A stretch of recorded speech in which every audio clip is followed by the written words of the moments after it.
Hello again, and welcome into Cal's Corner podcast. My name's Cal Van Singel, and our guest today is Brian Kamstra. And welcome, Brian. It's great to have you here.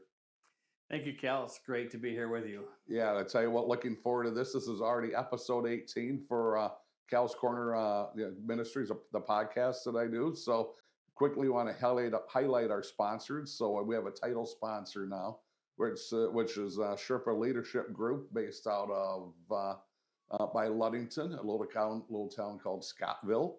And Phil Quinlan runs that. And Phil's has a Sherpa Leadership Group, and he's looking at elevating your story. So if you have a story, if you have a business, something like that, and you want to see that taken to the next level, get a hold of Phil there with Sherpa Leadership Group. Also, Billy Mann, who helps us engineer this. He owns KLLB Media right here in Whitehall, and he does helps to bring your creations to life. Does a great job with that. Also, Bill's Golden Cards and Collectibles, which is where we are set up in here, the local card shop.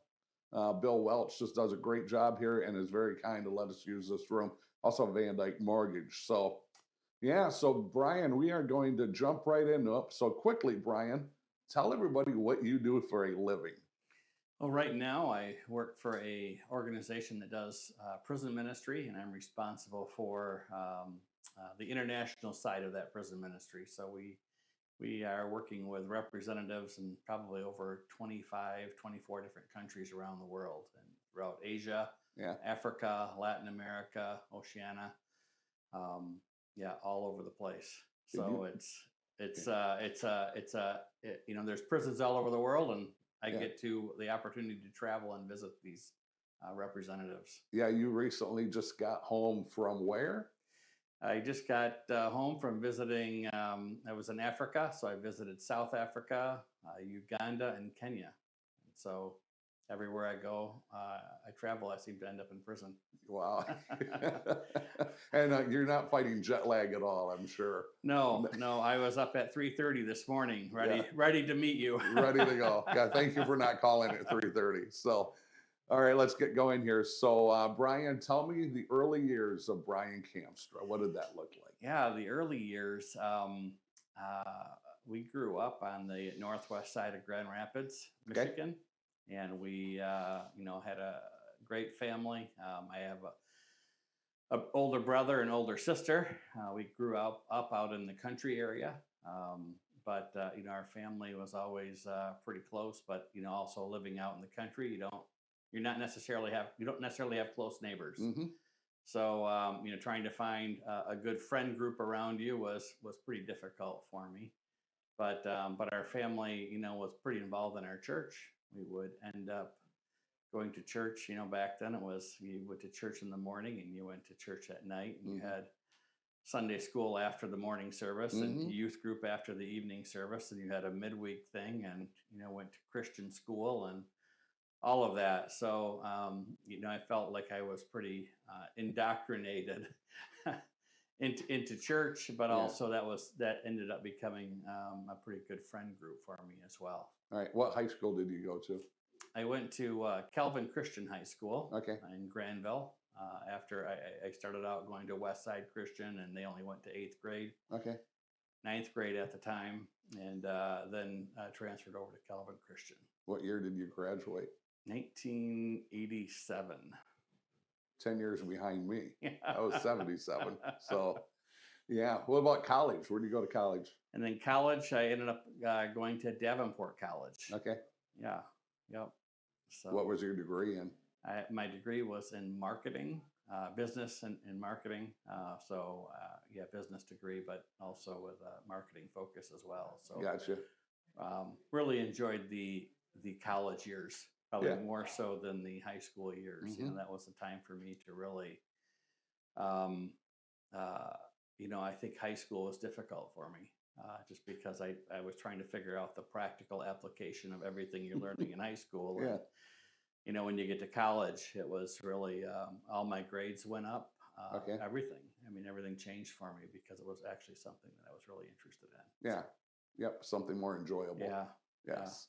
So I also know that you lost your father at a young age. So tell us about that. Yeah, I think kind of growing up, we really we had a good family. My dad worked pretty hard, and probably didn't really appreciate him at the time growing up. But as I get older, you kind of understand, what the sacrifices he made for the family. But um, he had a pretty large heating and air conditioning company in Grand Rapids, and focused on a lot of commercial, and they did some residential work as well. But um, and I think, kind of through my time growing up, I really learned, um, you know, um, we went to church so much, and I think, part of that really, for me,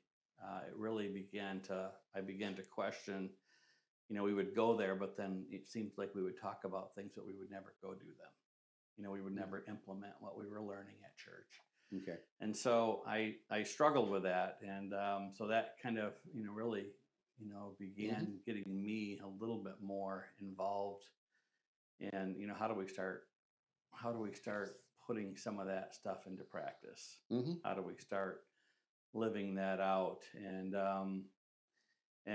So yeah, one of the things that happened, I started looking at how to get more involved. How do we start putting really what we believe into action? Yeah. And that really transformed my life. And it was kind of a frustration for me with the church, but also, if you're gonna, you have to lead that charge. Yeah. So yeah, when I was in after my first year of college, I went on a trip to the Dominican Republic. I was there for about 1 year or 1 month or 1 week. Okay. Sorry, Yeah. 1 week, and I got I was notified that my father had a massive heart attack and passed away. So So of course at home. that changes your life Yeah. dramatically. And again, being a good Dutch family, you're going to power through that. And, that was my attitude during that time. How do we power through this? How do we get through it? We're going to survive. And I think, at that time, it really began to, it caused me to ask some big questions in life, and I think it really kind of began to even give me, how do I focus on really what's eternal? What am I putting my time and energy into? What's eternal? I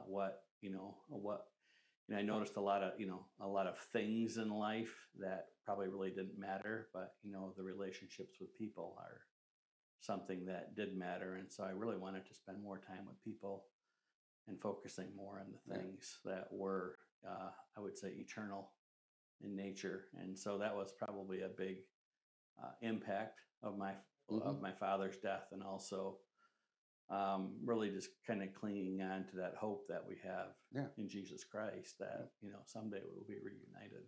Yeah. How long did it take you to get home? I mean, back to the States, back to your family.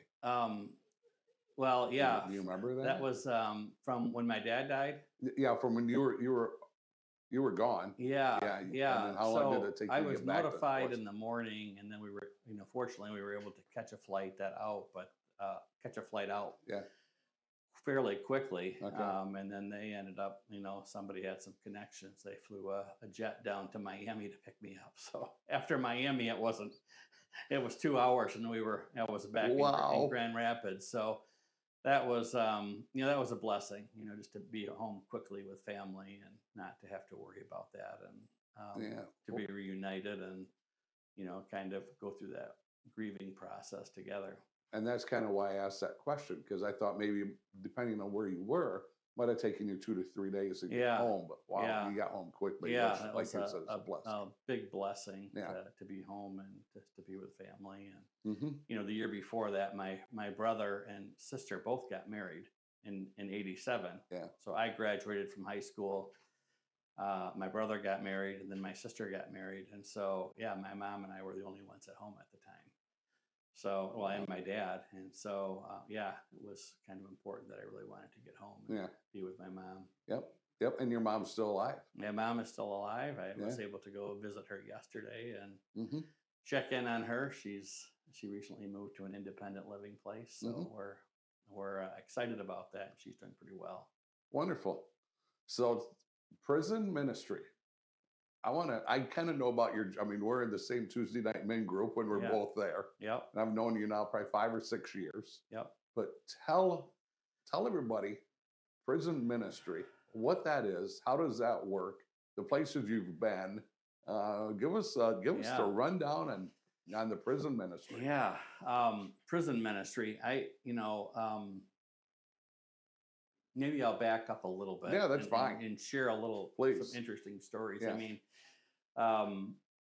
so I think after my dad died, I mentioned I really wanted to focus on, hey, what's eternal out there? How do I really spend my time and just invest in relationships, but also try to and want to invest in things that mattered. And I think one of my goals was to really to get to a point in life where I could spend more time doing what I love to do and invest in people and try to reflect Jesus as best as I could. And so through that I had invested well, and I had gotten into a really good investment. And long story short, that investment actually turned out to be a Ponzi scheme that really challenged everything in my life. Why would God do this? Why would He put me through these things? And, I was trying to do good things, and I was trying to save up so that I could spend more time doing what I enjoy doing. And I guess as always, God has another plan, and and at that point, I needed to align with His plan. Yeah. And the circumstance that I was in, and so ironically, one of the things that happens when you get involved in that, a Ponzi scheme, you lose everything that you had in it. You lose the income that you had off of that, and the third thing is that the federal government comes after you and sues you for everything that you made. So because they want to make everybody whole. So it was just a really challenging time. So all that to say, Cal, prison ministry wasn't on my radar. Okay, there we go. So it's ironic that after all that I've been through with that experience, that God now has me in prison ministry. But I look at how God equipped me. I had some business experience, had international experience. I worked with a couple of churches before, and also a nonprofit organization experience. So I had all these different experiences, and I didn't really even think that using those experiences would even be something that would be even part of prison ministry. So for that, I ended up, I started doing some consulting work. That the lady that ran the organization prior to our current president was somebody that I knew, and she knew some of my experiences and requested that I do some consulting work for her in the organization. So I started doing that, and that opened up the door to eventually a full-time position being the Director of International Ministries at this organization. So so that's really how I got into it. Okay. And I guess I'll maybe just share a few things. Please. So I kind of shared a little bit about where we're at. We are in Oceania, Asia, Latin America, and Africa. So we're in 4 different continents, and in North America and the Americas as well. So we have another office in Canada, but yeah, we're all over the place. So I think for me, when I started, it was really, who are we trying to accomplish? Who are we trying to reach? And so the challenges with that, Cal, has been, every every place has their own cultures, every place has their own prison rules, every place has their own style of leadership. And I think one of the difficulties that I was struggling with is, um, really how do we have some kind of a ministry that how can I support them if they're all going in different directions? Okay. So I think one of the things that we really had to do was really figure out what's the core of our ministry, what's the bullseye. And the unique thing with this ministry, which I really, really like, is that that we connect, we work with churches and we recruit mentors from churches, and we train those mentors to mentor and disciple a person in prison.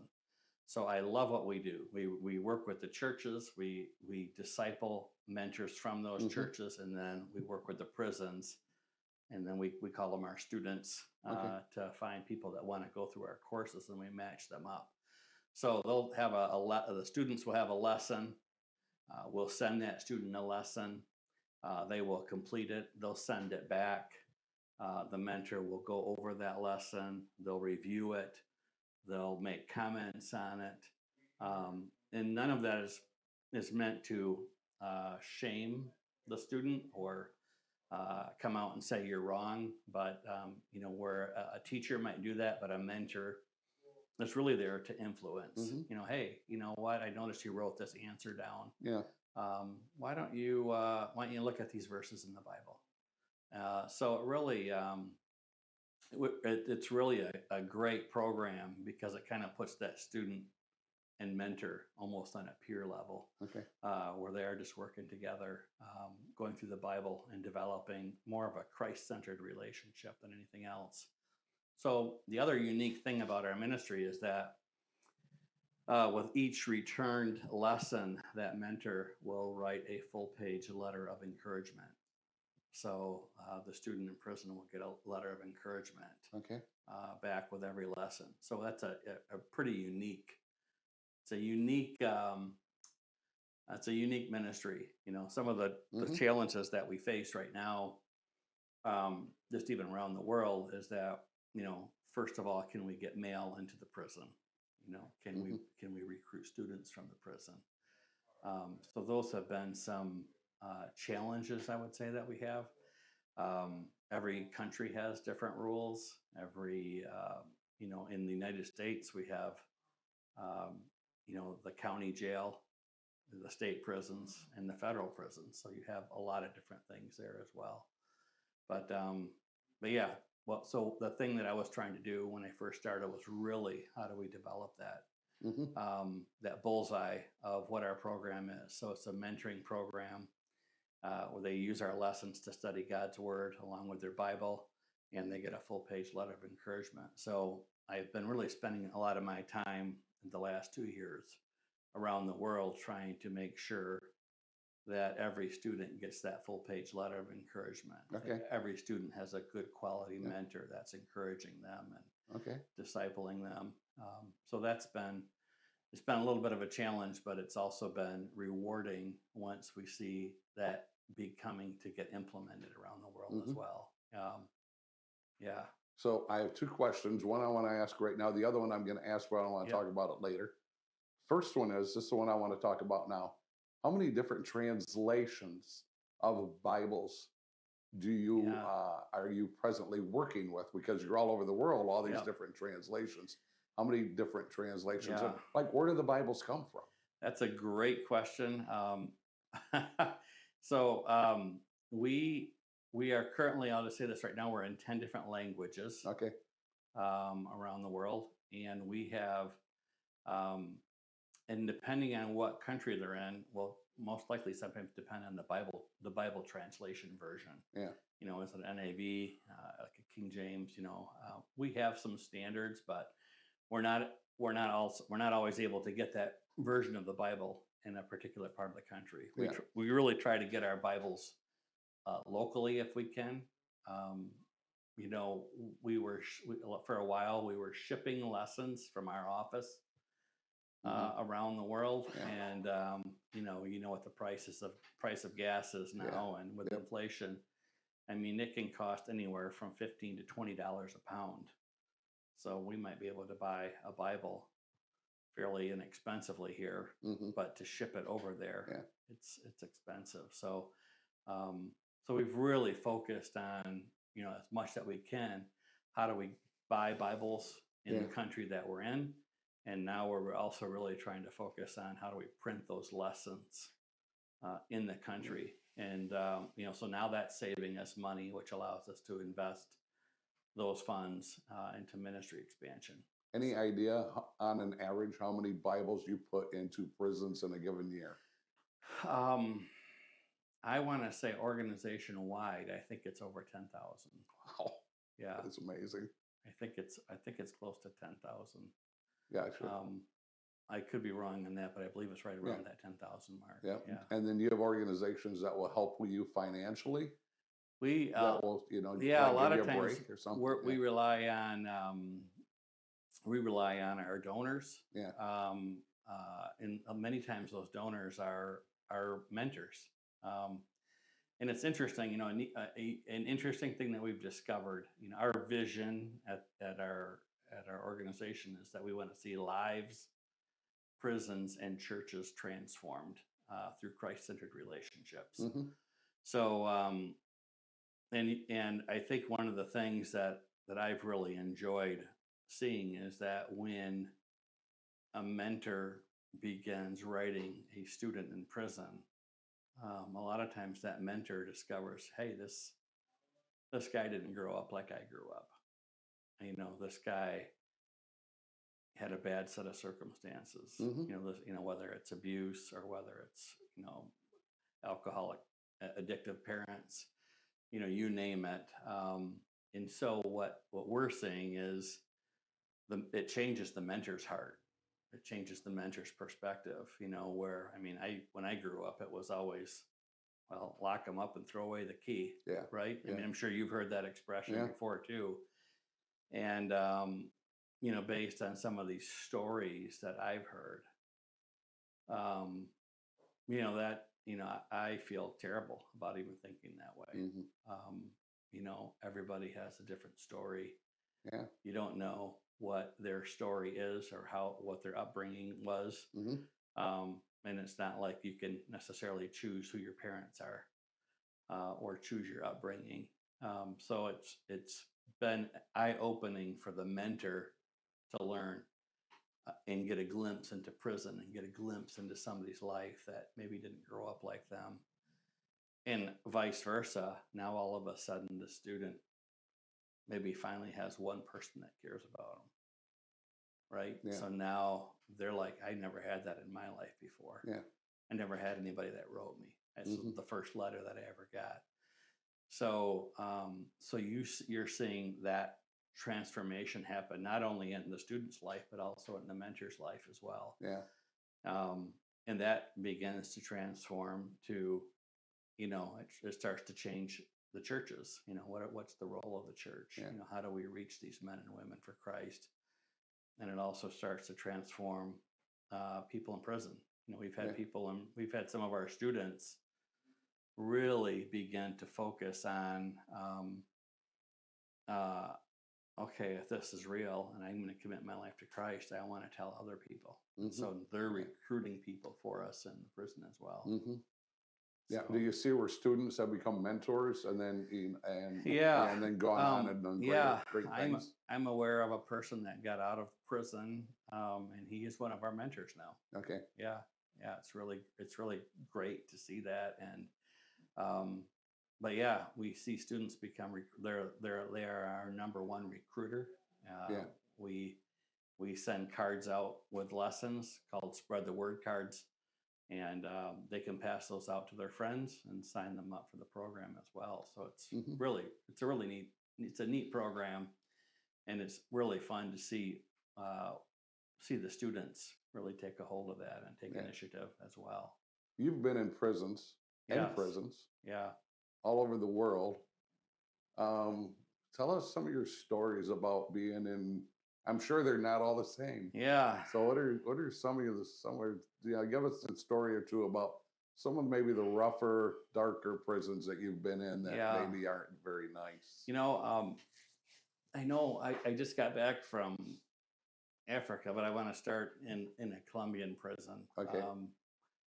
About a year and a half ago, a little under a year and a half ago, I was in Colombia, and I went down there because I really wanted just to meet the people that do this program. Mm-hmm. And so so I'm going to share a little bit about in prison, but I Yeah. also want to share a little bit more about our mentors too. And I gathered a group of mentors together, and what I discovered was, of course, I wasn't really knowing what to expect. But the first mentor that I said, "Well, tell me how it's impacted your life," and the first gal that spoke, she said, "Well, I had been abused as a child, and my first student was somebody that committed rape." And I'm like, "Oh my goodness, where's this going to go?" And she just said, "God used that whole story to heal me." Hmm. And I thought, wow, only God, God is Yeah. always at work. And she said, "I got to see a whole different side of this that I never saw before." And, as painful as it was, God used that to heal my brokenness. And another mentor shared, she was a grandmother, and she said, "Yeah, I love it. I love mentoring these students." And she said, "When I get the lesson back, I'll sit down with my grandkids and I'll read the letter from the student, and I'll go over the lesson with my grandkids and teach them the same lesson that's being taught to the men and women in prison." Mm-hmm. So now we have mentors using our material to invest in their families, which I never saw that before. Yeah. I never even dreamed that because we always thought, "Oh, we're just targeting the student." But, our material is really impacting the mentor lives and their families significantly as well. And then when we went into the prison, one of the things that we found out that I was talking with a couple of our students, and Mm-hmm. they were sharing a little bit about how they get their lesson and they'll complete it, and then when they get their completed lesson back with the letter of encouragement, this one guy said, "Yeah, when I'm done with them, I give them to my sister, and she goes over the lesson with her family." So I just thought, when I started 3 years ago, really looking at, like, here's this little tiny thing of what we do, and to see how God uses that to have Mm-hmm. an exponential impact. It was at that point that I realized, God has such a much bigger purpose than I could ever have dreamed of with Yeah. this ministry. So it was pretty neat to see that. So maybe so kind of getting back to your question about, what do I see in prison? Yeah. So when I was in Africa, I was able to visit some of the former students, and I visited one of our current students that's currently in prison. And really, one of the things I learned, there was one guy that I interviewed. His name was Lawrence, and he's in Kenya. And he said, "Yeah, I had recently committed my life to Christ. And then I had a friend, and he said, 'You're gone during the day at work. Do you mind if I just hang out at your house and just watch TV?' And he's like, 'Yeah, I don't care.' So he leaves the key under the mat. Well, something was going on with his friend and 3 other women, and he Oh used boy. this guy's house to do that. Well, he comes home. Next thing you know, the authorities are involved, and he's got. I want to say it ended up was going to be like they were trying to get him to admit it, and he would never admit it. And he went from probably a life sentence to, I think it was reduced to 5 years, to eventually a presidential pardon, getting out of there, and his record was completely cleaned. But they were really trying to push this all on him when it was his friend's Yeah. problem. So, the way that the justice system works in some of these other countries, it's and they're not going to have money to afford a lawyer and all this stuff. So a lot of times we're just kind of writing out their sentence. Yeah. So it's a tough justice system. We went into another prison in South Africa, where a lot of these guys, we had probably 30 to 40 men show up, and our partner there had gotten up at 5 o'clock in the morning to make borscht, like these sausages, and we brought in food to feed all these guys, and we got to sit and talk with them and listen to them and hear some of their stories. And I think one of the things that we talked about is that someday, I may never see these guys again, but I said someday we're going to all be at the same table, the same feast, all together, enjoying this. And we talked about that, and a guy came up to me afterwards, and he said, "I wrote that down. We're going to have, I'm looking forward to that day where we'll all be at the same table." Oh, aren't we all? Yeah. So that was pretty neat. So that was South Africa, and then I think another one in Kenya, and in South Africa, they have the women's prison, and so and I don't know if you know this, but a lot of the women incarceration rates are going up around the world. So more and more women are getting incarcerated, and I thought, so I was just asking questions, why is that? What's the cause? What's going on? And of course, I'm just expecting the normal drugs or something like that, theft, drugs. And what they told, no, it's fighting.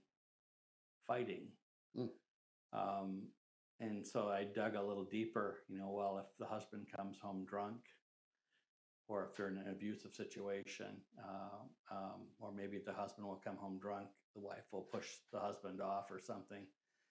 He falls, hits his head, gets a brain bleed, and dies. That's murder.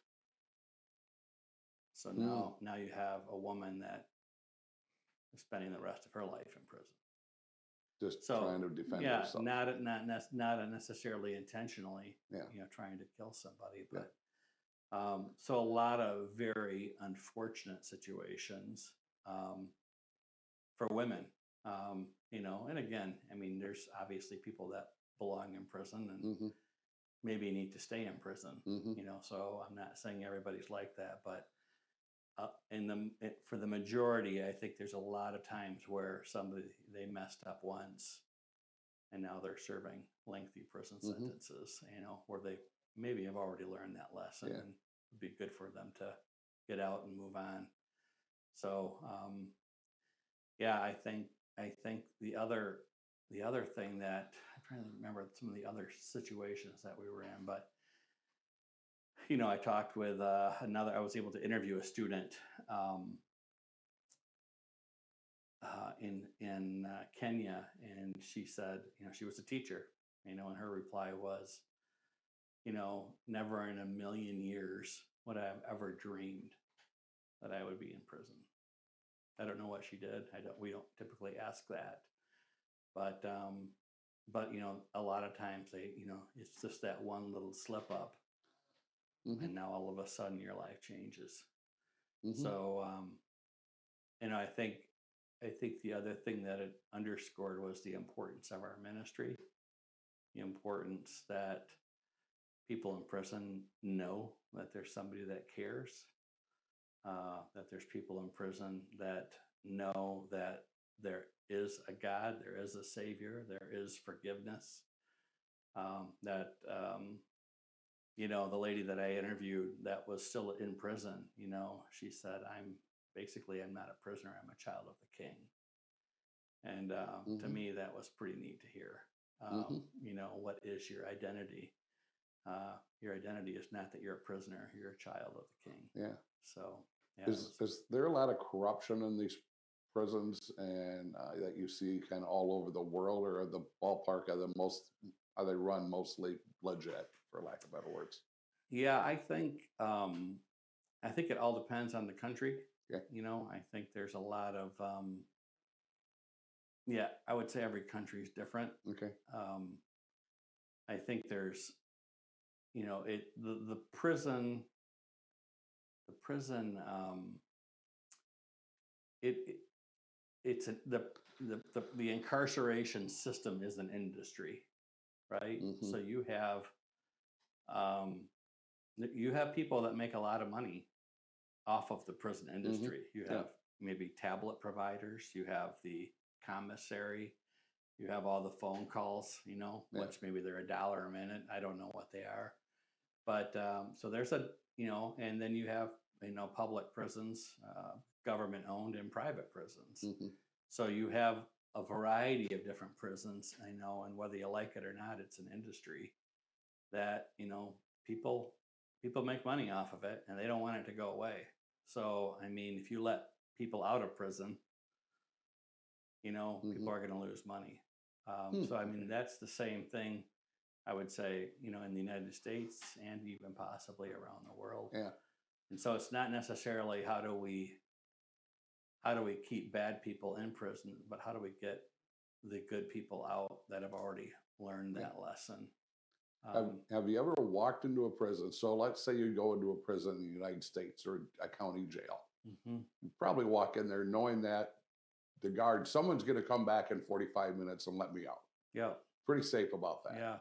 You ever walked into a prison in a third world country or one of these countries, and the gate slams behind you, and you're going, I hope they come back. Yeah. I'll share my first international prison story Okay. with you. And this was before I even worked at this organization. I had worked at a church along with the same lady that was at this organization that I work at now. When she was the CEO, we worked together at a church prior to this, and there was a prison fire in Honduras where 365 people died in that fire. And because we had some existing relationships on the ground with churches, we were able to send money down there to get water, food, and clothes into that prison to help them out and everything.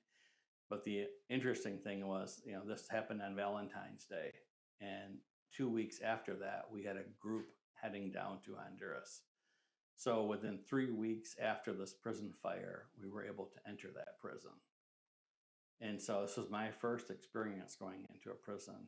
And our whole group went in there. We were kind of trusting our church. We were trusting our partner down there that this was going to be a safe environment. And so we all pile in. They stamp our hand with the stamp saying that we were a visitor. They took our passports and our ID and everything.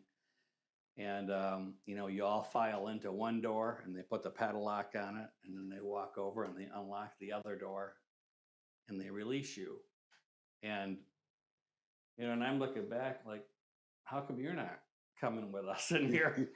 Yeah. Right. Yeah. And so, so we go in there. So remember, 365 people died 3 weeks ago. We walk in there and it's silent.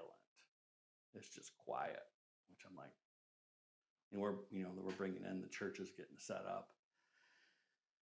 And, it's a little freaky, and a lot of the people, I was running a college ministry. So a lot of the team members were women, young women. And I'm like, oh my goodness, I just made the worst mistake of my life bringing this group in here.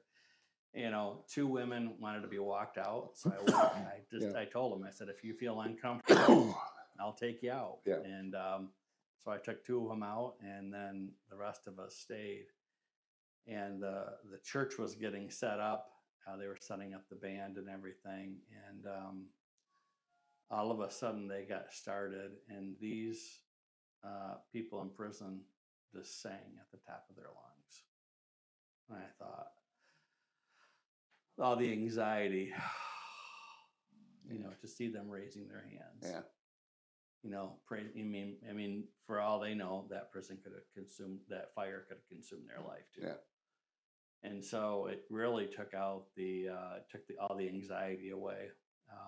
Same thing last week in Kenya. We went into the women's prison, and I bet there's probably 100 women there in this, and we were in their worship service, and I bet you they probably sang louder than a church of 1,000 people. I mean, they were singing at the top of their lungs. I was able to ask a couple people, that were in prison. I asked, I was telling you about the guy that kind of got wrongfully thrown in prison and from his friend. And I asked him, I said, well, you were a new Christian when you went into prison. What did that do? I said, would you have been at the same level in your faith as if you didn't go to prison, or is it better that you did go to? He goes, my faith grew so much in prison. I had to rely on God. I had to depend on God. And he said everything about that experience wasn't a fun experience, but God used that to really grow me. And then I asked another lady too, the same thing. How has this impacted your faith walk? And they said, yeah, I was a Christian before, but maybe not taking it so seriously. But, when you live in community with all of these other people, she's my neighbor. If I step on her toe or she steps on my toe, I have to forgive. I mean, I live with this person. Yeah. So I think the magnitude of some of these people, of how that's just impacted them, has been, tremendous. How God has used that. It's no different than Joseph in the Bible. Paul and Silas. When they went into prison. I would even say Daniel in the lion's den. How God used that. Shadrach, Meshach, and Abednego thrown into the fiery furnace. All of these things are things where some of them they did nothing wrong. Some of them maybe they did, but God uses everything to bring honor and glory to Him. So yeah. How many? I know you've been in a lot of different countries. How many different cities? I mean, you said I've been in 7 countries, but by countries, as we know, can be large. Any ballpark? Throw out a ballpark number. How many different cities or prisons that you visited? A lot of my work, I do a lot more training of people than going into the prisons more. If I get into prisons, that's great, but I really want to make sure that we equip. But I just looked. I've been to probably however many, I think I probably took about 15 trips in the last 3 years. Just in the last 3 years. Yeah. And these are out of the state. Maybe 15 different, 15 countries. Maybe not necessarily different, but different trips. I mean, some of them might be the same country. But, Gotcha. But so Colombia. I mean, so some of the Colombia, Argentina, Buenos Aires, Chile, Honduras, Bogota, and then we have in Asia. We did a conference over there in Bangkok.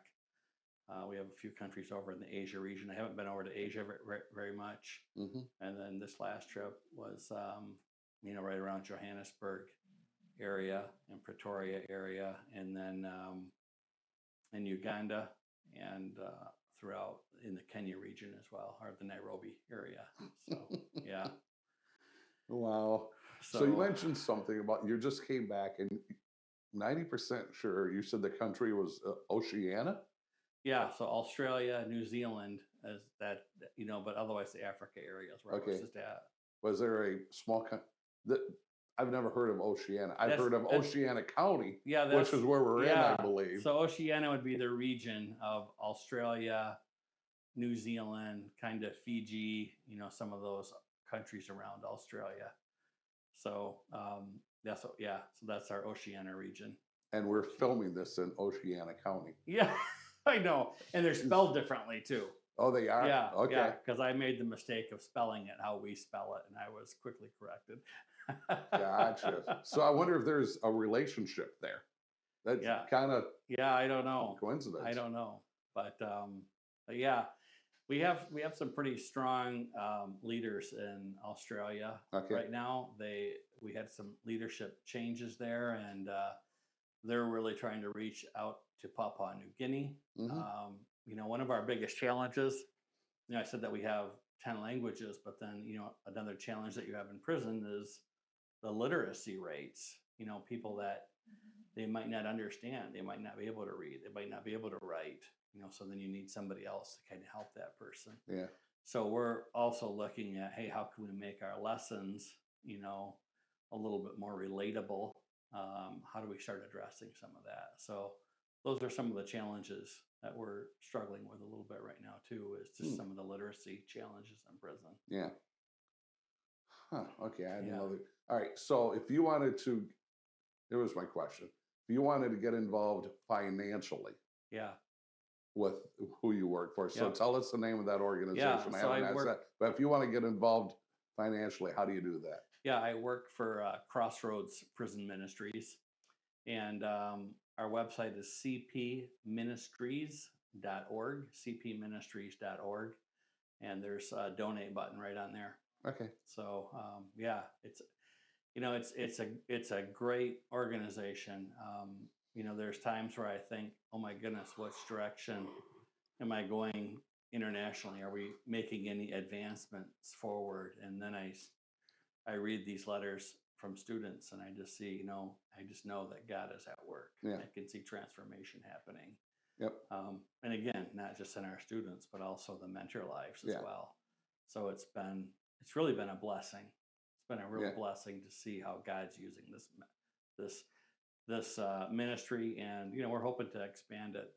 We're trying to make our ministry, Cal, internationally. I'm trying to make it so that it's very replicable. So because if it's replicable, I can easily expand it and move it and expand it and get it started in other countries. So Hmm.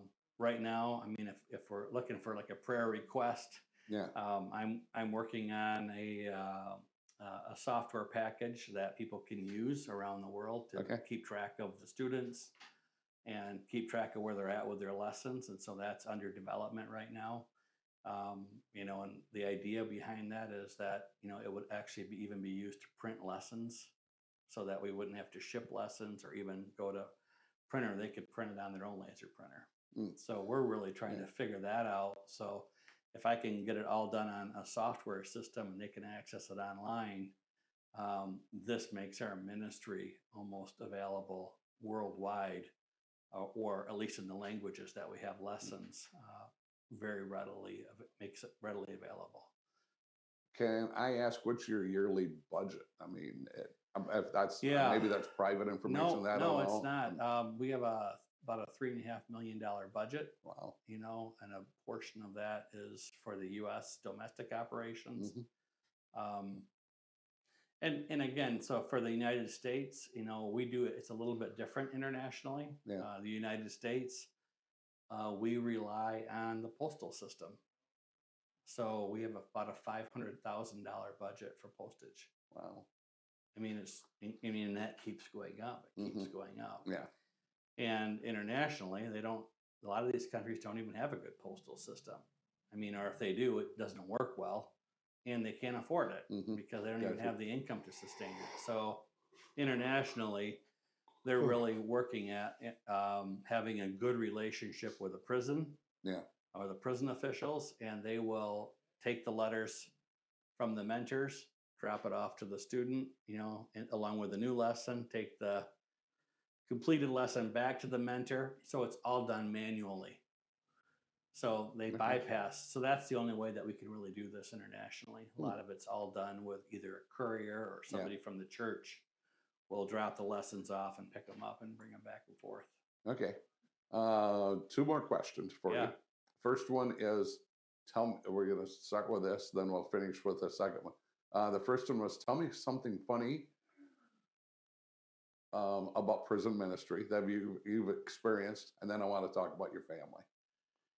You have a story that's funny. Yeah, I'm trying to think of a of a interesting story. I mean, a lot of them are okay. I got a good one. Okay. I got a good one.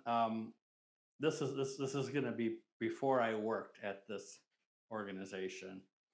We had the prison in Honduras where the fire was at, and at that time I was working for a church, and a lot of times we wouldn't go in and preach. We just wanted to spend time with them, and then what would inevitably happen is they would ask, "Why are you here?" And then now we got to share, right? We waited for them to ask the question. So we would go in and we would play wiffle ball with them, and just have fun playing wiffle ball. And then this was probably, I don't know, 10, 15 years ago, back when you had the watermelon. You took a watermelon and you would put a rubber band around the middle of it. Okay. And then it would be like you and I are sitting across the table right now. So I would put a rubber band on it. You would put a rubber band on it. I would put one on. You would put one on. And eventually those rubber bands get so tight around the middle that the watermelon explodes. Well, we thought this might be a really good thing to do in prison. And we probably almost started a prison riot in Honduras.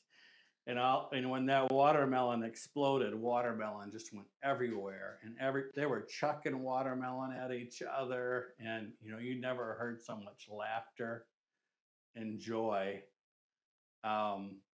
because that stuff just doesn't happen in prison, right? Yeah. And so that was probably one of our funnier stories of, when we just went in there just to have fun, and but it ended up in a watermelon war. I'm surprised they let us back in.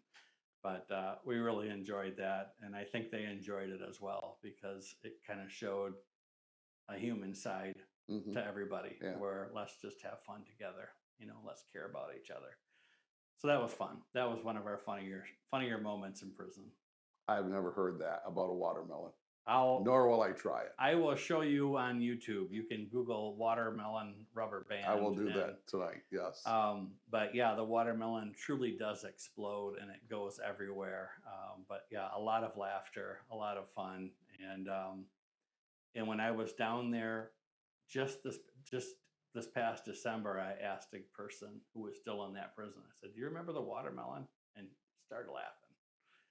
He remembered. I mean, it was something that was etched into his mind that, of course, just never forget, because there's not a whole lot of, prison can be, you're stuck with those same four walls.